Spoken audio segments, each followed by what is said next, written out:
Good morning 7th class. आज हम अपना 10th चैप्टर जो है लाइंस एंड एंगल्स वो देखेंगे। ज्योमेट्री पार्ट है जिससे बच्चे बहुत ज़्यादा घबराते हैं। घबराते इसलिए हैं क्योंकि शायद कॉन्सेप्ट्स क्लियर नहीं हो पाते हैं या जो भी रीज़न है कुछ ऐसे ड्रॉ करने होते हैं, तो उसको अगर हमें समझ में आ जाए वो चीज़ तो वो चीज़ हमारे लिए इजी हो जाती है, वरना वो हमेशा हमारे लिए एक हवा बनी रहती है ना। तो आज हम कुछ टर्म समझेंगे जिसको आप अगर अच्छे से समझ जाते हैं तो आपके लिए वो सॉल्व करना कुछ भी आता है तो बहुत इजी हो जाएगा। ठीक है, यहाँ पर हम पढ़ेंगे पेयर्स ऑफ एंगल्स। ठीक है, पेयर्स ऑफ एंगल्स में मतलब एक एंगल है उसको अगर हमने दो पार्ट में डिवाइड कर दिया तो ये हो गया पेयर्स ऑफ एंगल्स। ठीक है, अब इसमें डिफरेंट पार्ट्स हैं जिसको हमें समझना है। ओके, सबको ये पता है कि ये रे होता है जो एक डायरेक्शन में जाती है, वो रे होती है, इसका एंड पॉइंट होता है।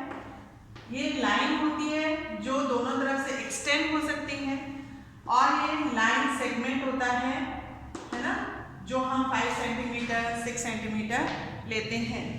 तो जब भी हम ये एंगल ड्रॉ करते हैं तो हम एरो बनाते हैं, तो ये लाइन से बनाते हैं, लाइन सेगमेंट से नहीं बनाते हैं। ये कितनी भी लंबी हो सकती है, फर्स्ट चीज।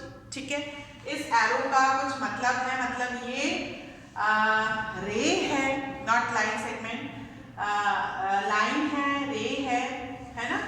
ये यहाँ पर ओ पॉइंट, ठीक है, ये रे है जो आगे तक एक्सटेंड कैसे भी जा सकती है। ठीक है, और फिर इससे हम एंगल्स बनाते हैं, फर्स्ट थिंग। सेकेंड, हमने ये देखे थे, ये आर्म्स होते हैं एंगल्स में। ठीक है, और ये एक पॉइंट पर जुड़ते हैं जिसे हम वर्टेक्स कहते हैं। ठीक है, ये बेसिक कॉन्सेप्ट्स। ना अब हम पढ़ेंगे एडजेसेंट एंगल के बारे में। फर्स्ट है एडजेसेंट एंगल। ठीक है, एडजेसेंट एंगल किसे कहते हैं? जैसे हमने ये एंगल बनाया और इसको हमने एक रे से डिवाइड कर दिया।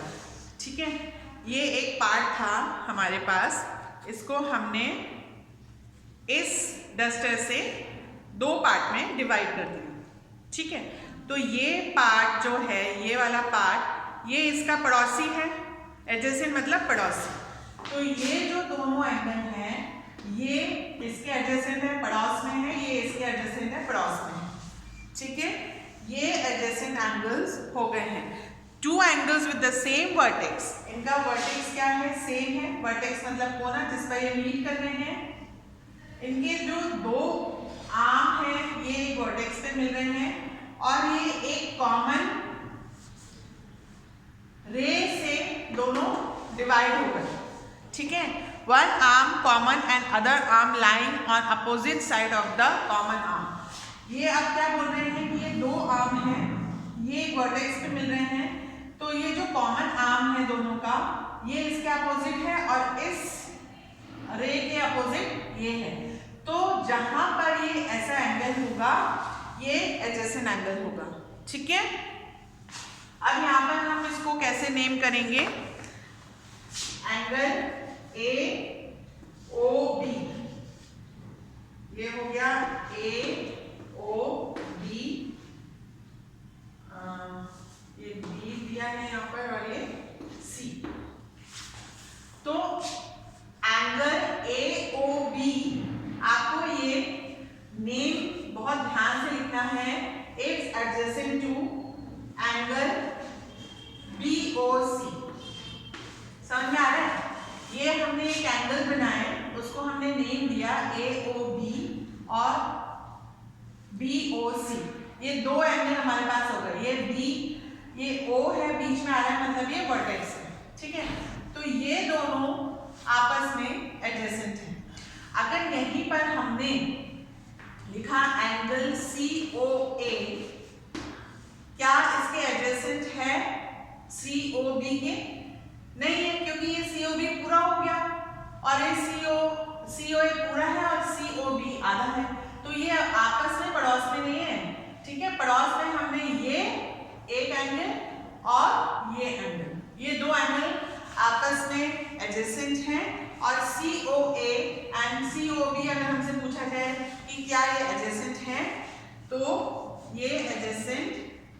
एंगल नहीं है। समझ में आ रही है ये चीज? ये बहुत छोटी छोटी सी बातें हैं जिसको अगर आपने समझ लिया तो आपको ज्योमेट्री बहुत इजी लगेगी। ठीक है, अब सेकंड है, हमने अभी एडजेसेंट के बारे में पढ़ा, एडजेसेंट एंगल्स के बारे में। अब हम पढ़ते हैं लीनियर पेयर। लीनियर पेयर,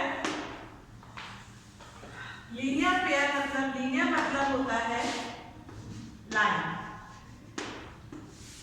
ठीक है, लीनियर पेयर है तो मतलब यहाँ पर लाइन है, लाइन के लिए हम दोनों तरफ एरो बनाएंगे और ये लाइन एक रे से डिवाइड हो रही है दो पार्ट में। समझ में आया? तो अब यहाँ पर क्या है कि एक लाइन जब एक रे से दो पार्ट में डिवाइड हो रही है तो ये एंगल फॉर्म कर रही है। तो ये जो दो एंगल का सम है, मान लीजिए ये x है और ये y है, x plus Y equal to 180, क्योंकि ये जो लाइन है इसमें जो एंगल फॉर्म होता है ये 180 डिग्री का होता है। ठीक है, तो जब ये दो एंगल फॉर्म हो रहे हैं तो ऑब्वियसली ये 180 डिग्री होना चाहिए, दो एंगल को लेके 180 डिग्री होना चाहिए। तो अगर हमें पता है कि मान लीजिए 70 डिग्री का है तो हमने x की वैल्यू डाली 70 प्लस वाई इक्वल टू 180 और y equal to 180 minus 70 equal to 110। तो ये हमारा y कितना हो जाएगा 110, ऐसे आ जाएगा हमारा। समझ में आया? तो लीनियर पेयर का मतलब होता है कि एक लाइन जब एक रे से दो पार्ट में डिवाइड हो रहे हैं, दो एंगल फॉर्म हो रहे हैं, तो वो जो दोनों एंगल का सम है वो 180 डिग्री होना चाहिए, क्योंकि लाइन पर जो एंगल होता है वो 180 डिग्री का होता है। ठीक है, ये सारी चीजें आपको बहुत ध्यान रखनी है, तो आपके लिए ये इजी हो जाएगा, आगे जो एक्सरसाइज है वो करना इजी हो जाएगा। ठीक है, अब हम करेंगे vertically opposite angles. Vertically opposite angles को अब हम देखते हैं। ये जो एरो है ना, ये बिल्कुल इस लाइन के ऊपर बनाना है आप लोगों को, कहीं पे भी नहीं बना देना। ऐसे ऐसे कोई इतना मोटा ऐसे कोई नहीं बनाएगा। समझ में आया? एक हल्का सा एरो बस ये दिखाने के लिए कि ये लाइन है। ओके, और ये हमने इसको दो लाइन में जो इंटरसेक्ट आपस में कर रही है। तो यहाँ पर कितने एंगल फॉर्म हो रहे हैं? एक ये, एक ये, एक ये और एक ये, चार एंगल फॉर्म हो रहे हैं। तो अब ये क्या है, ये वाला जो एंगल है इस वाले एंगल के अपोजिट है। अपोजिट मतलब दूसरी तरफ है ना, ये इधर फेस कर रहा है, ये इधर फेस कर रहा है ना। तो ये एंगल इसके अपोजिट है और इसके अपोजिट क्या होगा? ये वाला एंगल। ठीक है, तो यहाँ पर x y के अपोजिट है और मान लीजिए यहाँ पर हमने E angle B angle C के अपोजिट है। तो ये हो गए वर्टिकली अपोजिट एंगल्स। समझ में आ रहा है? इनका वर्टेक्स कॉमन A 0 हो गया और ये हो गया vertically opposite angle. Two pairs of vertically XY vertically opposite and BC vertically opposite. समझ में आया? ये जो है ये चीजें आप बहुत ध्यान से समझ लीजिएगा, कोई भी दिक्कत हो। अब यहाँ पर क्या आ गया, मान लीजिए हमने यहाँ पर हम देखेंगे कि ये वाले जो नाम अगर हम यहाँ पे देते हैं तो ये वाले नाम इधर नहीं आएंगे। ठीक है, यहाँ पर हम देते हैं MNPQ। तो यहाँ पर angle MON equal to angle QOP। Angle MON equal to angle QOP और एंगल MOP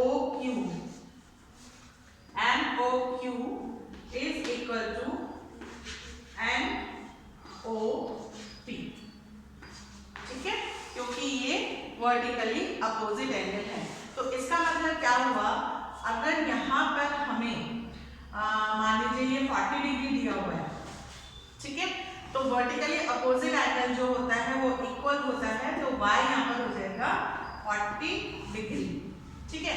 और अगर यहाँ पर दिया हुआ है मान लीजिए ये 30 डिग्री, इफ अगर वैल्यू दी हुई है और आपको फाइंड आउट करना है कि इसका vertically opposite angle find out करना है, तो सबसे पहले आपको ये देखना है कि इस एंगल का वर्टिकली अपोजिट एंगल कौन सा है, ये है नहीं है, ये नहीं है, तो ये है। तो वर्टिकली अपोजिट जो एंगल होता है वो इक्वल होता है, यहाँ पर हमने देखा, तो ये जो यहाँ पर 30 डिग्री इसकी वैल्यू है, तो ये एंगल सी भी इक्वल टू 30 डिग्री हो जाएगा।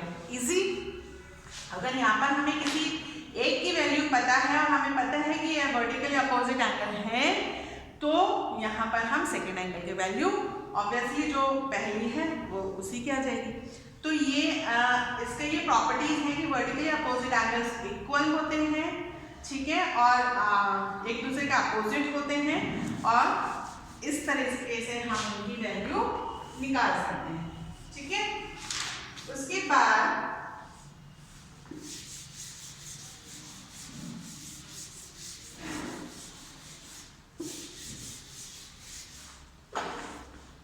यहाँ पर हम देखेंगे कॉम्प्लीमेंट्री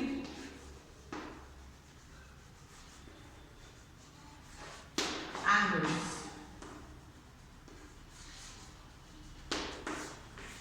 कॉम्प्लीमेंट्री एंगल्स में क्या होता है कि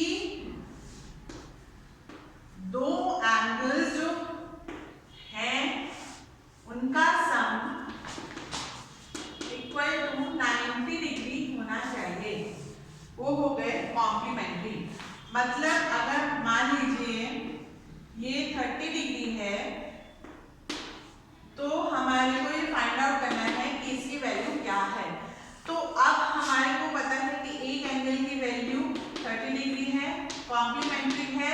कॉम्प्लीमेंट्री का नाम आते ही ये आपको समझ में आना चाहिए कि दो एंगल्स का सम 90 डिग्री होता है, तो हमने यहाँ पे 90 डिग्री लिखा। अब इसकी x की वैल्यू फाइंड आउट कर लीजिए, 90 माइनस 30, तो ये हो गया 60 डिग्री।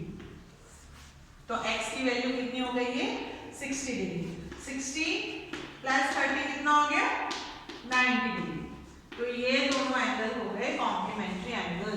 अगर यहाँ पे आपको लिखा है कि find the value of complementary angle when one angle is given, तो कॉम्प्लीमेंट्री का निकाल आते ही आपको ऐसे वैल्यू फाइंड आउट करनी है। इजी। उसके बाद आता है सप्लीमेंट्री एंगल।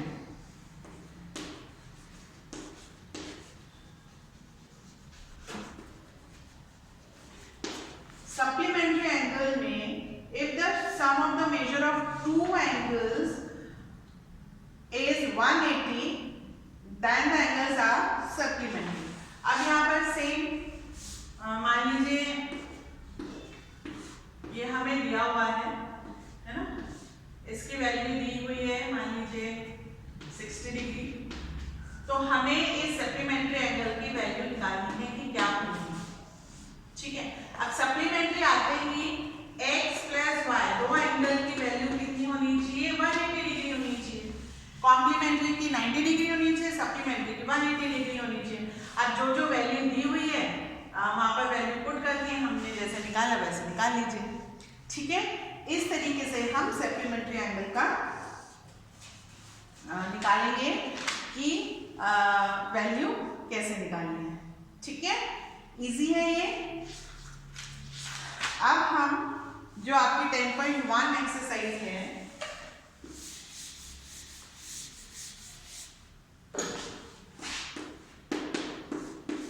वो देखेंगे। जो ए पार्ट है, मैं अब आपको बार बार बोल रही हूँ, ये ए पार्ट है जो टिक द करेक्ट आंसर है, ये आपको खुद से करना है, रफ वर्क करके इसका आंसर निकालना है और आंसर फाइंड आउट करना है। जैसे the pair of complementary angles is, complementary में क्या होगा, 90 डिग्री का सम होगा। तो अब इसमें से आप देखिए किसमें 90 डिग्री आ रहा है, तो वो कॉम्प्लीमेंट्री हो गया, ठीक है। ये इसलिए बता रही हूँ क्योंकि एग्जाम में आते हैं, फिर आप लोग कंफ्यूज होंगे, ठीक है। The pair of supplementary angles is, अब सब में आपको प्लस करके देखना है कि कहाँ पर 180 आ रहा है, तो जहां पे 180 आ रहा है वो सप्लीमेंट्री एंगल हो गया। And angle is 5 times its complementary, its measure is equal to. अब यहाँ पर कैसे करेंगे? Angle is 5 times its complement its measure to. इसका मेजर कितना आएगा? दो एंगल है, एक एंगल x है वो 5 टाइम है x के, ठीक है। तो अब हम इसकी 6x is equal to 180, x is equal to 180 upon 6। अब इसको 3 6 80, 30 डिग्री। तो x की वैल्यू आ गई हमारे पास 30, तो दूसरी की वैल्यू कितनी आ जाएगी? 5 into 30 150।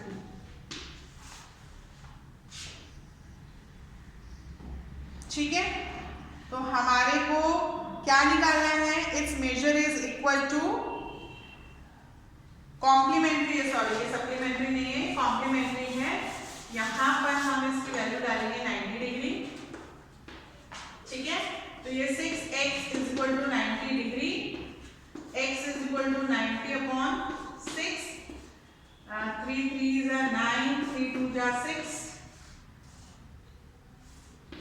3 1 3, 3 5 15। तो इसका आंसर आएगा, यहाँ पर x का आंसर आ रहा है 15। तो 5x का कितना हो जाएगा? 5 into 15 75 डिग्री। तो हमें an angle is 5 times its complement its measure is, इसका 5 टाइम्स जो है इसकी वैल्यू निकालनी है। तो पहले हमने x की वैल्यू निकाल ली जो 15 डिग्री आई। अब इस एंगल की वैल्यू निकालेंगे तो 5 into 15 कर देंगे तो वो आ जाएगा 75 डिग्री, ठीक है। हमें ऐसे ये जो है ये करके आंसर फाइंड आउट करना है, कोई भी पीछे से आंसर टिक नहीं करेगा, okay. 2 supplementary angles are in the ratio of 2:3, the angles are. अब आप जो रेशियो का जो है 2 + 2x + 3x करेंगे। यहाँ पर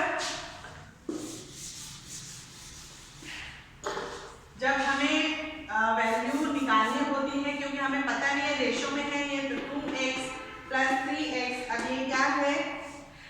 सप्लीमेंट्री है तो 180 डिग्री आ जाएगा, कॉम्प्लीमेंट्री है तो 90 डिग्री आ जाएगा। ऐसे है 5x equal to 180 degree, x is equal to 180 upon 5, 5 3 15, ठीक है। और 5 6 30, 36। अब इनकी वैल्यू आप मल्टीप्लाई करके x की वैल्यू रखेंगे 2 into 36 और 3 into 36, ठीक है। ये आप खुद से करेंगे, मजा भी आएगा, इंटरेस्ट भी आएगा। और फिर इसका रफ वर्क मुझे करके भेजेंगे, आंसर उसका लिखेंगे और फिर मुझे आप उसकी पिक्चर भेजेंगे। 2 angles forming a linear pair are, 2 angles जो लीनियर पेयर बना रहे हैं वो कैसे होंगे? सप्लीमेंट्री, कॉम्प्लीमेंट्री या क्या? ये आएगा सप्लीमेंट्री, ठीक है। अब आप कैसे आएगा? आप लीनियर पेयर बनाना और उसमें देखना कि कैसे आएगा, ठीक है। सप्लीमेंट्री बताया था मैंने, 2 लीनियर पेयर जो 90 डिग्री तो बनाएंगे नहीं, लीनियर पेयर है तो लाइन है तो वो आ जाएगा सप्लीमेंट्री, ठीक है। अब बी में observe the figure and answer the following question. अब ये जो है ये सारा आपका जो आपके जो फिगर्स हैं वो आपको पहले बनाने हैं। आपके पास अगर ज्योमेट्री कॉपी है तो उसमें बना लीजिए, वरना जो आपके पास लाइन वाली कॉपी है उसमें बना लीजिए, कोई दिक्कत नहीं है। पर जो फिगर है वो बहुत तरीके से बनना चाहिए। स्केल पेंसिल शार्प यूज़ करेंगे, बहुत ज़्यादा डार्क नहीं बनाएंगे, कोई भी उसमें ड्राइंग शेडिंग कुछ नहीं करना है, अच्छे से बनाना है जिससे आपको भी क्लियर हो, मुझे भी क्लियर हो। एक पेज में 2 से ज़्यादा डायग्राम नहीं बनाने हैं, एक पेज में एक डायग्राम 2 डायग्राम बनाएं, फिर उसके क्वेश्चंस या आंसर आपको लिखना है। ऐसे प्रॉपर तरीके से आपको करना है। और अब आपको मैंने वर्टिकली अपोजिट एंगल्स बता दिए हैं, है ना, और हमने कॉम्प्लीमेंट्री सप्लीमेंट्री सब देख लिया है, लीनियर पेयर देख लिया है। तो आपको उस हिसाब से आंसर्स निकालने हैं, खुद से देखना है कौन सा अपोजिट है, कौन सा एडजेसेंट है, कौन सा लीनियर पेयर है। पहले आप अच्छे से समझेंगे, ठीक है, और उसके बाद आप आंसर खुद से करेंगे, ठीक है। यहाँ पर फिगर्स देखने में थोड़ा लगता है कि क्या बना हुआ है, जैसे देखिए एक मैं बताती हूँ आपको।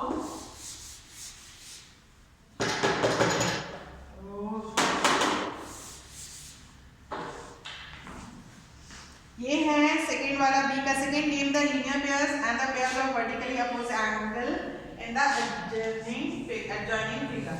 तो एक ये हमारे पास लाइन है, पैरेलल लाइन, जिसको एक लाइन ने कट किया, ठीक है। ये यहाँ पर एंगल बन रहे हैं, यहाँ पर एंगल बन रहे हैं, यहाँ पर, यहाँ पर, यहाँ पर, ठीक है, ये एंगल्स बन रहे हैं।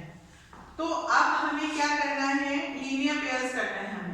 तो यहाँ पर नंबर्स दिए हुए हैं 1 2 3 4 और 5 6 7 8। अब जैसा बुक में दिया है आपको वैसे ही बनाना है, या जैसे एग्जाम में आएगा आपको वैसे ही बनाना है। यहाँ पर आप अपनी तरफ से कोई भी नंबर चेंज नहीं करेंगे, समझ में आ रहा है। ये नहीं यहाँ पर आपने 5 6 7 1 2 3 कर दिया, या यहाँ पर 1 2 3 4 ऐसे अपोजिट कुछ भी नहीं करेंगे। सेम जैसे बना है आपको वैसे ही बनाना है। तो यहाँ पर हमें लीनियर पेयर देखना है। तो लीनियर पेयर का मतलब ये लाइन है। अब यहाँ पर लीनियर पेयर हमने देखा, दो एंगल जो एक रे से कट हो रही है, तो ये एक रे से ये लाइन कट हो रही है, तो ये दोनों लीनियर पेयर हो गए। तो 1 2 लीनियर पेयर हो गए। अब ये एक लाइन है और इस रे से डिवाइड हो रही है ये लाइन, तो ये 1 3 हो गया। अब ये लाइन है, ये इस रे से डिवाइड हो रही है, तो ये 3 4 लीनियर पेयर हो गया।